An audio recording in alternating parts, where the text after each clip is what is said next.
તો દર્શક મિત્રો સમાચાર આવી રહ્યા છે ઝઘડિયાથી ઝઘડિયા તાલુકા કોર્ટ ખાતે નેશનલ લોક અદાલતનું આયોજન કરવામાં આવ્યું। તાલુકા કોર્ટમાં 1093 કેસ મૂકવામાં આવેલ, જેમાં 129 કેસોનું સમાધાનકારી વલણ અપનાવી નિકાલ કરવામાં આવ્યો। રાજ્યભરમાં ગુજરાત હાઈકોર્ટ દ્વારા નેશનલ લોક અદાલતનું આયોજન કરવામાં આવ્યું હતું।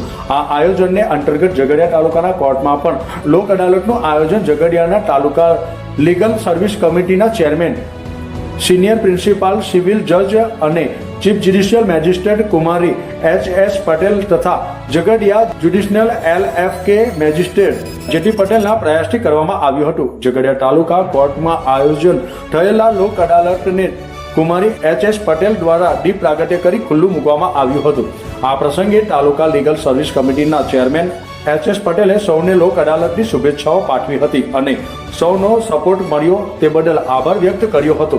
આ પ્રસંગે ઝઘડિયાના મેજિસ્ટ્રેટ જે.પી. પટેલ, વકીલ મંડળના પ્રમુખ દક્ષેશભાઈ રાડડિયા તથા સિનિયર એડવોકેટ દિલીપસિંહ નકુમ, અનિલભાઈ પંડ્યા, ગીતાબેન શાહ, અમિત ચૌહાણ, પંકજભાઈ રાણા, અરુણ ચૌહાણ, પ્રિયંકા દેસાઈ વગેરે વકીલશ્રીઓ તથા ઝઘડિયા તાલુકાના કોર્ટ સ્ટાફ ઉપસ્થિત રહ્યા હતા અને લોક અદાલતને સફળ બનાવવાના પૂરતા પ્રયાસો કરવામાં આવ્યા હતા, જેમાં કુમારી H.S. પટેલની અને જે.ટી. પટેલની કોર્ટમાં મળી કુલ 1093 કેસ મૂકવામાં આવ્યા હતા, જેમાં તમામ 129 કેસોનો સમાધાનકારી વલણ અપનાવી નિકાલ કરવામાં આવ્યો હતો।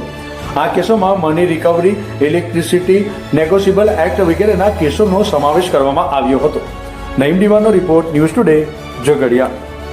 ઝઘડિયા તાલુકા ખાતે પ્રિન્સિપલ સિનિયર સિવિલ કોર્ટ અને એડિશનલ સિવિલ કોર્ટ દ્વારા 1200-1300 કેસોનું ડિસ્પોઝલ થાય એવી શક્યતા છે અને આખા ભરૂચ જિલ્લામાં ખૂબ જ મોટું પરિણામ પહેલો નંબર ઝઘડિયા તાલુકામાં આવે છે, જેથી સર્વેને લોક અદાલતને ખૂબ ખૂબ શુભેચ્છા।